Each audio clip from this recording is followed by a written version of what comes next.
Good evening. You're watching WION Fineprint. I'm Aishad Sindhu. It's been a deadly day in Jerusalem. It's also been a day of celebrations. 41 people have been killed in protests in Gaza in what has been one of the worst days of violence in the region in decades.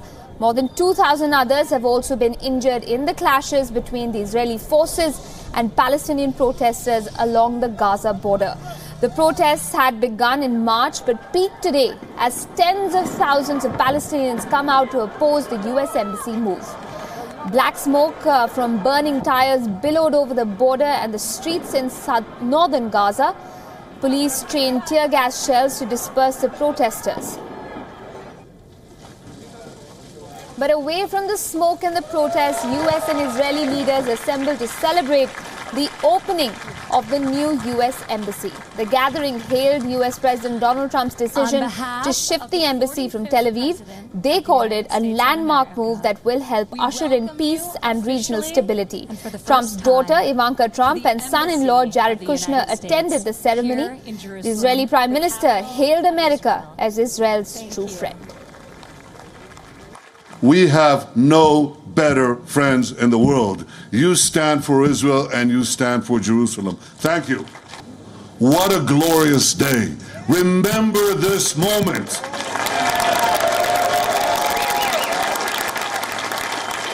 This is history. President Trump, by recognizing history, you have made history. WION's West Asia Bureau Chief Daniele Pagani is joining me live from Jerusalem. Daniele, the visuals are just hard to digest. You've got violence, smoke and protesters on the one hand and smiling faces and celebrations on the other. How do we make sense of this day? How significant is it in West Asian history?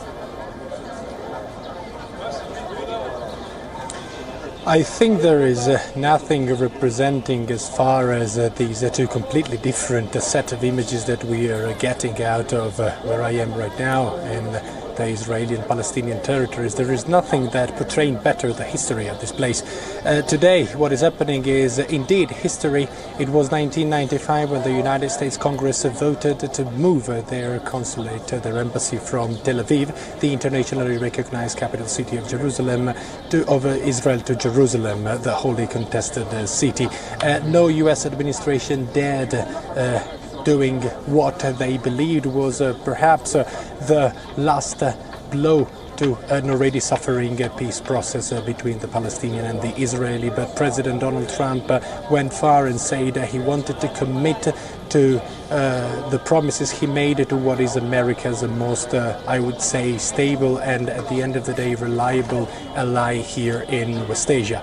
On the other side of the story, there is another people who believes that Jerusalem is their own capital city, which is the Palestinians. Hamas called for massive protest in the Gaza Strip. The Israeli Defense Forces dropped leaflets from the skies in Gaza, requesting to the citizens not to get close to the fence and not to try to breach the border, otherwise they would have been treated as combating enemy.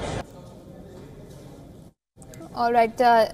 Go back to Daniele in just a second. But before we do that, let's also listen in to what Jared Kushner had to say. Remember, he is President Trump's son-in-law. He's a Jew himself and, of course, is one of the senior advisors in the White House. Listen in. We stand together because we believe democracy is worth defending. And the United States stands with Israel because we know that it is the right thing to do. I am also proud to be here today as a member of the team that President Trump has entrusted to lead the efforts to bring peace between the Israelis and the Palestinians. Daniele, ever since the announcement came in from President Trump about his desire to shift the US Embassy from Tel Aviv to Jerusalem, we've also seen a split in world opinion. We're trying to figure out which country stands on which side. India, of course, has opted out of attending today's ceremony. Which other countries have chosen to decline the invitation to attend the ceremony? And why do you think that is a significant point to note when we're looking at the celebrations, if you will, in Israel today? refusing to attend the celebration after an invitation of the foreign minister of Israel means saying that a certain country doesn't want to take a stand, doesn't want to take this very long step, which is doing something which means recognizing Jerusalem as the capital city. The entire European Union bloc declined to go. India, as you correctly pointed out, declined to go. India's politics when it comes to the Israeli-Palestinian territories has always been consistent. We have seen that when it was time at the United Nations to vote in order to request President Donald Trump not to shift the embassy from Tel Aviv to Jerusalem, India voted on the Palestinian side.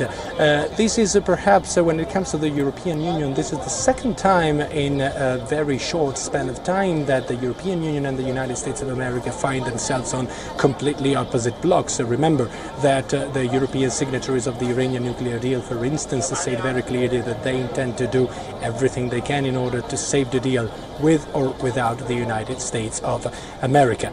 So declining to go means sending a message, a clear message, which is we don't want to take a unilateral decision. We wanted the issue of Jerusalem to be decided in an international forum. Right. Daniel, just even as we're speaking, the President Donald Trump has tweeted, he says that the US remains fully committed to facilitating the peace deal in the Middle East. We've heard Recep Tayyip Erdogan say that the United States has lost its position as a mediator when it comes to West Asia. We've seen Benjamin Netanyahu, all praises for President Trump, only obviously. But how exactly then do we sort of make sense of these statements? I mean, there are a number of countries posturing, if you will, saying that they don't agree with the United States' stand on Jerusalem. But do they really have a say in what's going on in West Asia? I would say that one always has a say whenever it comes to any sort of international issue, especially when it comes to the Israeli-Palestinian conflict. This conflict has been going. All right, we've lost our connection with Daniele. We'll try and get back to him. Remember, he is there live in Jerusalem covering both the protests and the US Embassy move for WION.